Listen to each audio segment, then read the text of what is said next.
ఆ అవకాశం ఉండదు. తల్లిదండ్రులు దేవుని తెలుసుకోరు కాబట్టి అవకాశం ఉండదు. తర్వాత నువ్వు దేవుని తెలుసుకుంటావు, నువ్వు మారు మనసు పొందుతావు. నీ పేరు లోకానుసారమైన పేరైతే ఆ పేరును నీవు బాప్తిసం పొందే రోజు దేవుని సేవకుడు మారుస్తాడు నీ పేరు. ఆ పేరు నువ్వు రక్షణ పొందిన దగ్గర నుండి పిలువబడే ఆ పేరు వలన కూడా నీకు దేవుని ఆశీర్వాదం ఉంటుంది. అందుకని రక్షణ పొందే టైంలో నీకు పెట్టిన పేరును అక్కడ నుండి నువ్వు ఆ పేరుతో నువ్వు పిలువబడాలి, ఆ పేరును నువ్వు చెప్పుకుంటా ఉండాలి. అది ఒక దేవుని ఆశీర్వాదానికి గుర్తు. సరే పిల్లరా, ఇక్కడ మనం చూస్తే యేసు అని పేరు పెట్టుదువు అని ఉన్నది.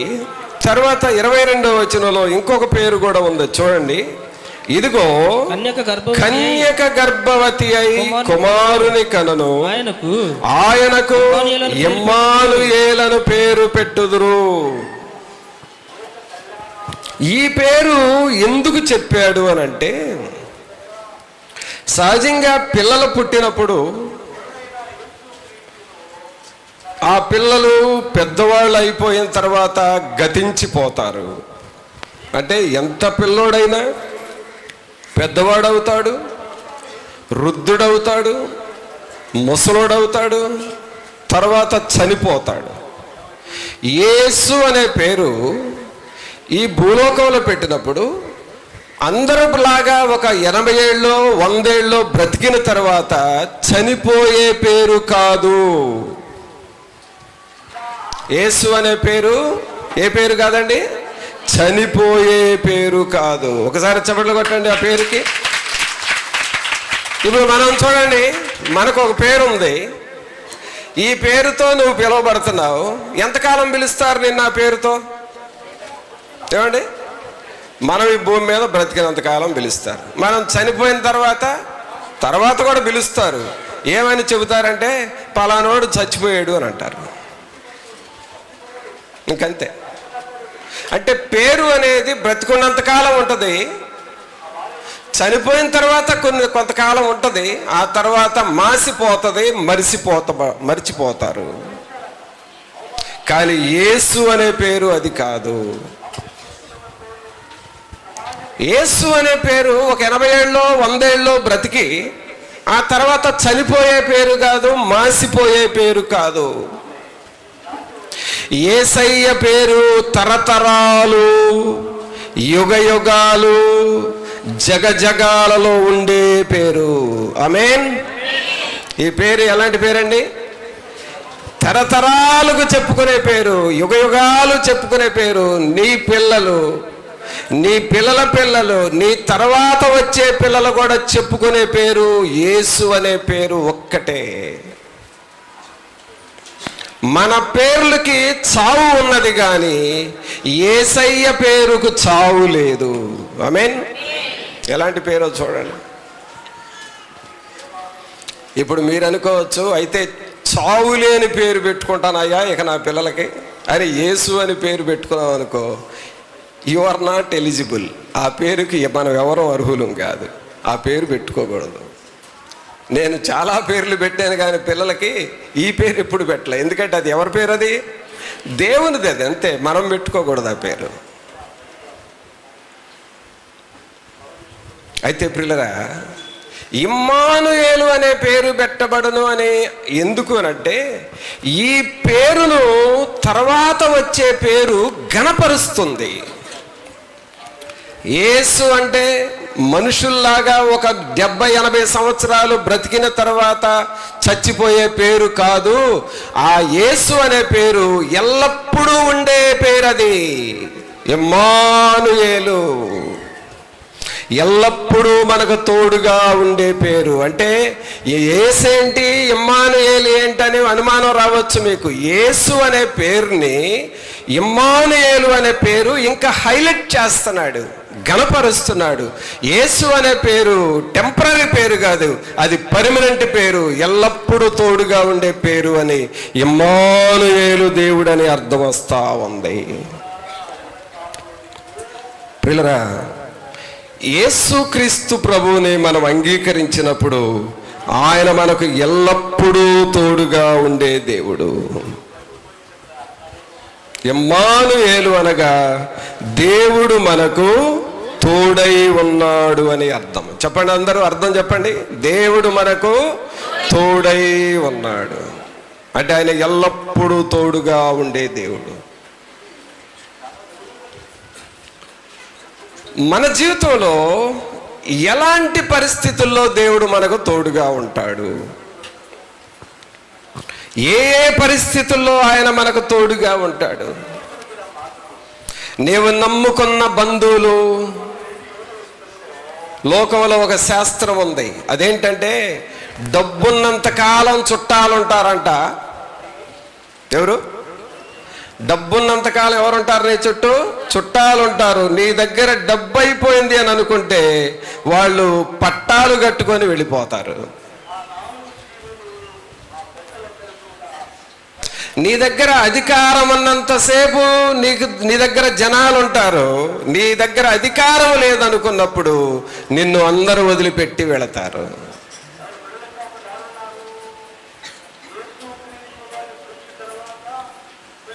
నీవు చేసి నీ బంధువులకి పెడుతూ ఉంటే పద్దాక నీ దగ్గరికి చుట్టాలు వస్తారు.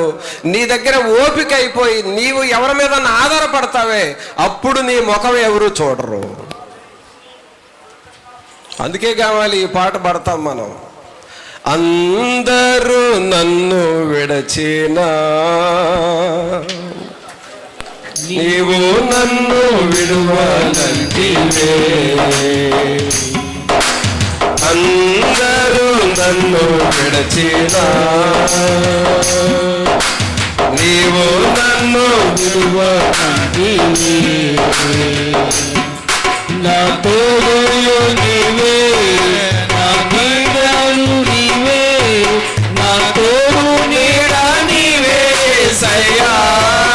చేతుల పైకి లేపించబడు. నా తోడు నీవే, నా తోడు నీడ నీవే సయ్యా, అందరూ నన్ను విడచినా నీవు నన్ను విడువనంటివే, అందరూ నన్ను విడచినా నీవు నన్ను విడువనంటివే. కాదు పిల్లరా, యేసు అనే పేరు ఎల్లకాలం ఉండే పేరు. ఆయన ఇమ్మానుయేలుగా ఎల్లప్పుడూ మనకు తోడుగా ఉండే దేవుడు. అనగా ఇమ్మానుయేలు అనే పేరు యేసు అనే పేరుని ఇంకా గణపరుస్తున్నాడు, ఇంకా గౌరవిస్తున్నాడు, ఇంకా అభయమిస్తూ ఉన్నాడు. ఈ యేసు అనే పేరు మామూలు పేరు కదయా, ఎల్లప్పుడూ మీకు తోడుగా ఉండు దేవుడు ఈయనే. ఆయన పేరు ఇమ్మానుయేలు, ఎల్లప్పుడూ మనకు తోడుగా ఉండువాడు. అయితే పిల్లరా, ఈ పేరు మనకేమన్నా ఉపయోగపడుతుందా? అది ఇప్పుడు ప్రశ్న. వింటున్నారా? వింటున్నారా పిల్లలు? ఏ పేరు? ఏ పేరు? యేసు అనే పేరు వలన నీకేమన్నా మేలుందా? నీకేమన్నా ఉపయోగం ఉందా? ఒక పేరు చెప్పుకుంటే నీకు కొన్ని పనులు కావాలి. ఇప్పుడు మన మధ్య సండే స్కూల్ పిల్లలు ఉండేవాళ్ళు, వీళ్ళు ఏడాడో తిరిగి వస్తారు, ఇంటి దగ్గర వాళ్ళ అమ్మ నాన్నకి కనపడరు. అరే ఇప్పుడు దాకా ఎక్కడ పోయావరా అని అడిగి ఆ పిల్లోడిని కర్ర తీసుకొని కొట్టాలని వాళ్ళ అబ్బాయికి రెడీ అవుతా ఉండదు, వాళ్ళ అమ్మ రెడీ అవుతుంది పిల్లోడిని కొట్టాలని. వీళ్ళు ఇంతకుముందు నా పేరు ఎట్లా ఆడేవాళ్ళు అంటే, నేను ఎక్కడ పోలేదమ్మా, అరుణ నా దగ్గరే ఉండి వచ్చానంటారు. ఇక అయిపోయింది, వాళ్ళ అమ్మ కోపం మొత్తం పోయింది. నా పేరు చెప్పుకొని తన్నులు తప్పించుకున్న పిల్లలు బోల్డ్ మంది ఉండారండి. రే మీరు కాదులే, ఇంతకుముందు ఉండే సంగతే. మీరు ఆ పేరు వాడుకోబాకండి ఇప్పుడు. పిల్లరా, ఒక పేరు చెప్పుకుంటే నీకేమన్నా మేలు జరగాలి. మరి యేసయ్య పేరు చెప్పుకుంటే నీకేమన్నా మేలు జరుగుతుందా అని చూస్తే,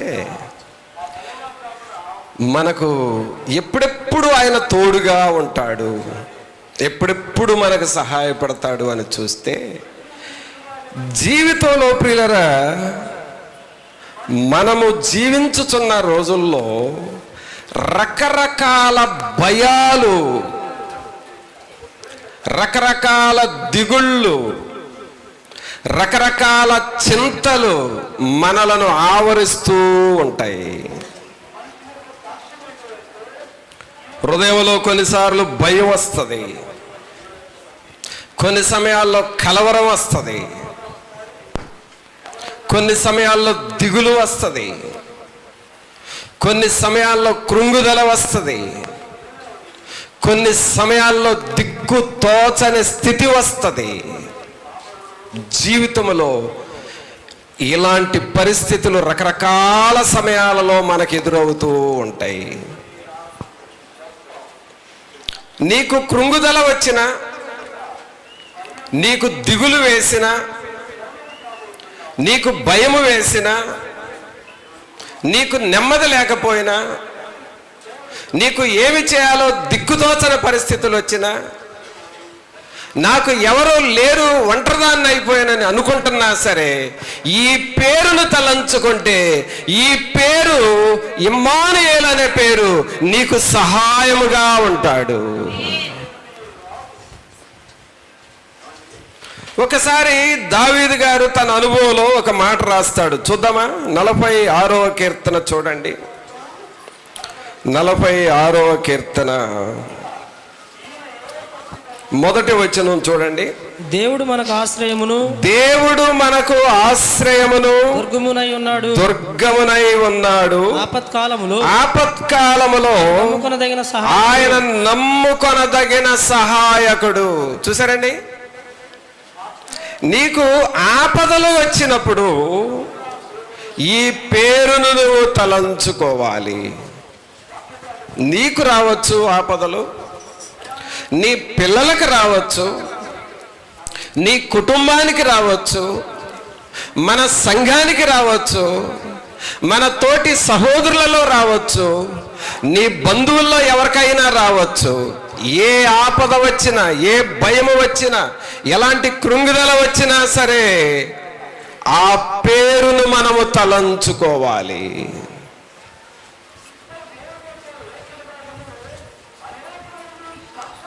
నీవు నాకుండగా నాండగా, నీవు నాకుండగా, నీవే నాండగా, యేసయ్యా యేసయ్యా యేసయ్యా యేసయ్యా యేసయ్యా యేసయ్యా. నీకు ఆపదలు వచ్చి నేను అనుకున్నప్పుడు, నీకు భయాలు వచ్చి నీ చుట్టూ చుట్టుకుని అనుకున్నప్పుడు, రోగాలలో డాక్టర్స్ ఇచ్చే రిపోర్టుల్లో నా పరిస్థితి ఏమైపోతుందో, నా పిల్లల పరిస్థితి ఏమవుతుందో అని భయపడుతూ కృంగిపోతూ వేదనతో ఉంటున్న టైంలో ఈ పేరు నీకు సహాయపడుతుంది. ఇమ్మానుయేలు దేవుడనే ఈ పేరు నీకు తోడుగా ఉంది.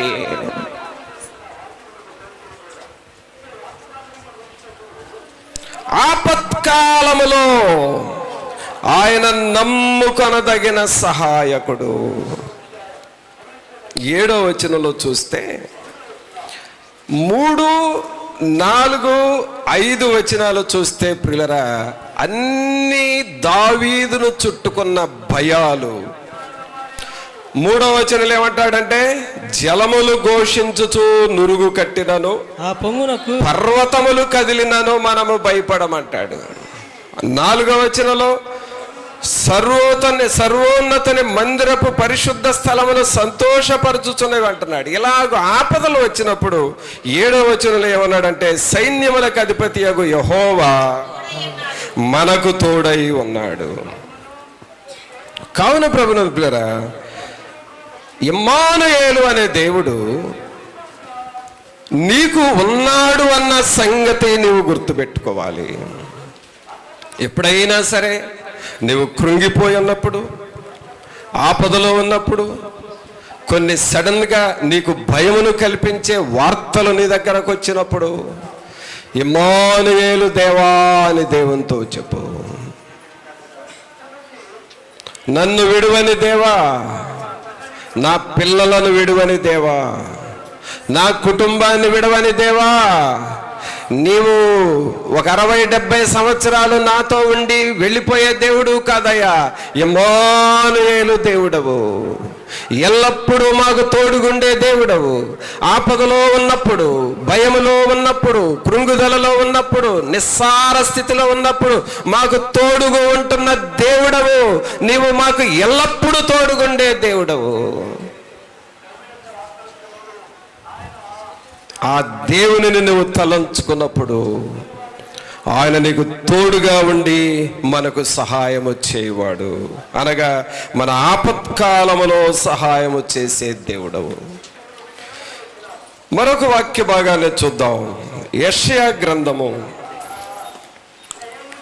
8వ అధ్యాయము. ఇమ్మానుయేలు దేవుడు మనకు ఎలాగో తోడుకుంటాడో చూద్దాం. యెషయా గ్రంథము 8వ అధ్యాయము 8వ వచనం చూద్దాం.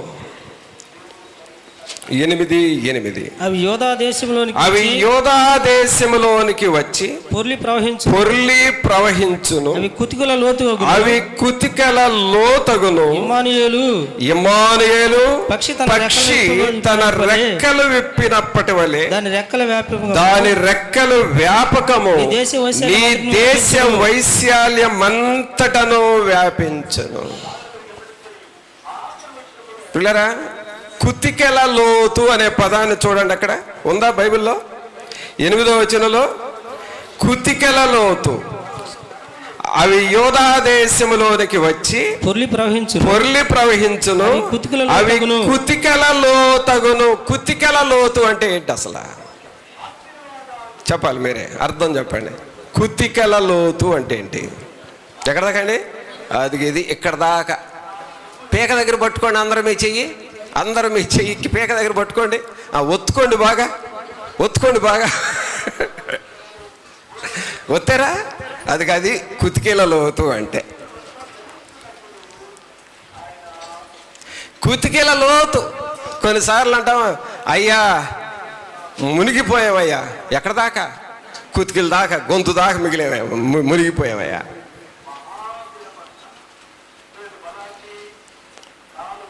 పిల్లరా, మనలో ఒకవేళ కుతికేల లోతు దాకా మునిగిపోయి ఉన్న వాళ్ళం కూడా ఉన్నామేమో ఇక్కడ. ఇంకేముందయ్యా, నా పని అయిపోయిందయ్యా. ఇక్కడ ఏమంటున్నాడు? అవి యోధా దేశములోనికి వచ్చి పొర్లి ప్రవహించును. అవి కుతికెల లోతగును. అంటే గొంతు దాకా మునిగిపోయామయ్యా. ఈ కట్ట ఏమి లేదండి, ఇక గొంతు దాకా మునిగిపోయామంటే ఇక ఏమి లేదక అక్కడ.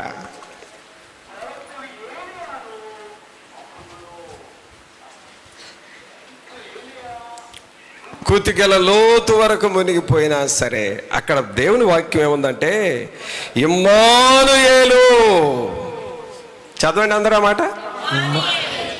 ఏ పదం ప్రక్కనే ఉంది ఆ ఇమ్మానుయేలు అనే మాట? బైబిల్ చదివి చెప్పండి నాకు. ఇమ్మానుయేలు అనే మాట మీ బైబిల్లో ఉందా? ఉంది. ఏ మాట ప్రక్కన ఉన్నది? కుతికెల లోతగును అనే మాట ప్రక్కన ఎవరున్నారు? ఇమ్మానుయేలు అనే పదం ఉంది. అంటే ఇక్కడ అర్థం ఏంటంటే, నువ్వు కుతికెల లోతు వరకు, గొంతు లోతు వరకు మునిగిన నీ ప్రక్కన ఇమ్మానుయేలు దేవుడు ఉన్నాడు.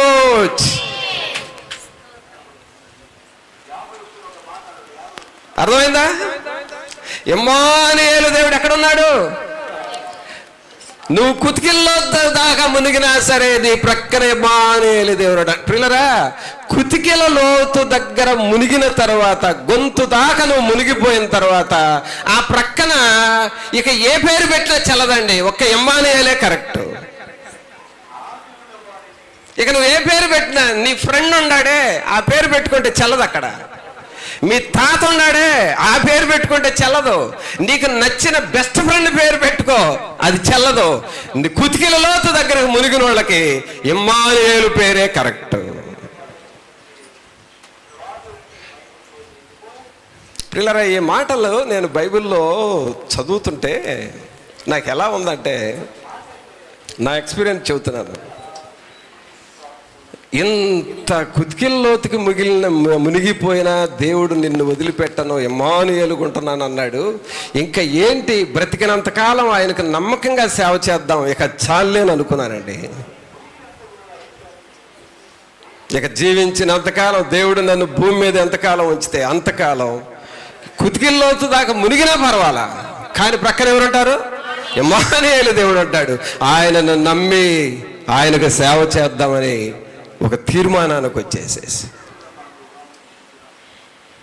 అంటే కుతికిల్లోతు దగ్గరికి మునిగినా సరే ఆయన మనల్ని విడువని దేవుడు. అందుకని అక్కడ ఏముందో చూడండి, ఇమ్మానుయేలు పక్షి తన రెక్కలు విప్పునప్పటి వలె దాని రెక్కల వ్యాపకము నీ దేశ వైశాల్యమంతటలో వ్యాపించును. ఇమ్మానుయేలు పక్షి రెక్కలంట ఈ దేశమంతటి పైన వ్యాపిస్తాయి, నీ కుటుంబం అంతటి పైన వ్యాపిస్తుంది, మన సంఘం అంతటి పైన వ్యాపిస్తుంది, నీ బంధువులంతటి పైన వ్యాపిస్తుంది. నీవు ఎవరి కొరకు ప్రార్థన చేస్తున్నావో వారంతటి మీద ఈ రెక్కలు చాపబడి ఉన్నాయి. ఆమేన్. అదండి ఈ పేరులో ఉండ గొప్పతనం.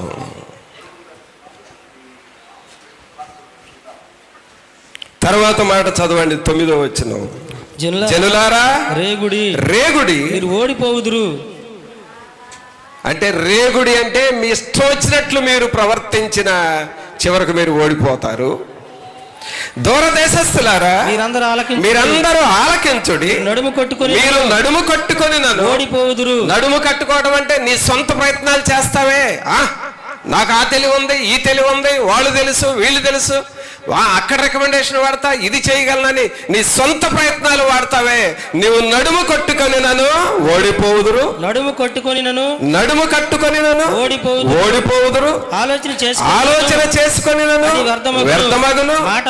మాట పలికినను అది నిలవదు. దేవుడు మాతో ఉన్నాడు, ఈ జనుల మార్గమున నడవకూడదని యెహోవా బహుబలముగా నాతో చెప్పి ఉన్నాడు. ఏ జనుల మార్గము? ఏ జనుల మార్గం అంటే దేవునికి వ్యతిరేకముగా వెళ్ళుచున్న మార్గాలండివి. సోదరుడా, సోదరి, నీ జీవితంలో ఈ ఇమ్మానుయేలు దేవుడు నీకు తోడుగా ఉండాలి అనంటే నీవు నడుము కట్టుకొని నీవు ప్రయాసపడటం కాదు. దేవుడు నీకు తోడుగా ఉండాలంటే ఈ జనుల మార్గమున నడవకూడదు, అంటే లోక సంబంధుల మార్గములో నువ్వు వెళ్ళకూడదు. దేవుని మార్గాన్ని వదిలిపెట్టి నీ సొంత మార్గంలో వెళ్ళకూడదు. దేవుని చిత్తమును వదిలిపెట్టి నీ ఇష్టానుసారముగా నువ్వు ప్రవర్తించకూడదు. దేవుని మార్గములను వదిలిపెట్టి నీకు తెలిసిన మార్గాలు ఇతరులు ఎవరన్నా నీకు చెబితే వాళ్ళ ఆలోచనల ప్రకారం నువ్వు వెళ్ళకూడదు. నీవు దేవుని మార్గములో నడవాలి, దేవుని వాక్యం ప్రకారం నడవాలి, దేవుని చిత్తానుసారముగా నడవాలి. అప్పుడు ఇమ్మానుయేలు దేవుడు పక్షి తన రెక్కలు వ్యాపించినట్లుగా చాపినట్లుగా నీపైన ఆయన కృప చూపువాడు.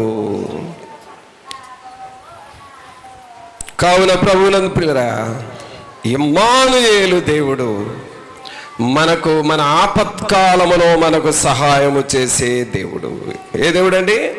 మన ఆపత్కాలములో మనకు సహాయము చేసే దేవుడు.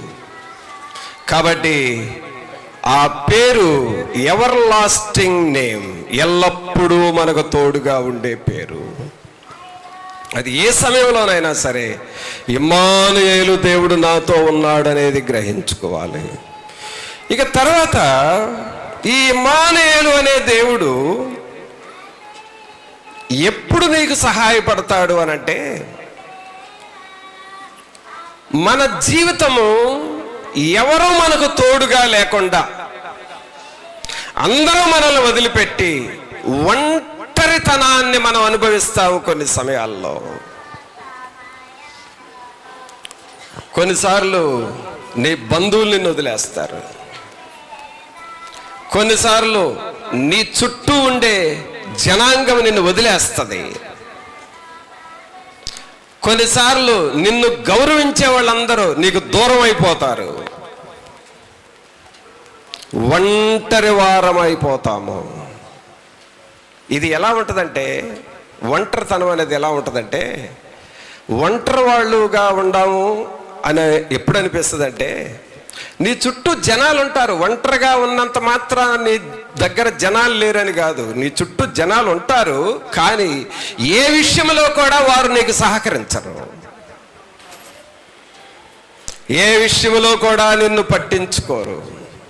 నువ్వు కష్టాలు అనుభవిస్తున్నావని తెలుసుకున్నారనుకో, అనుభవిస్తే అనుభవించనే నాకెందుకు అని అనుకుంటారు, కానీ నీకు సహాయం చేయరు.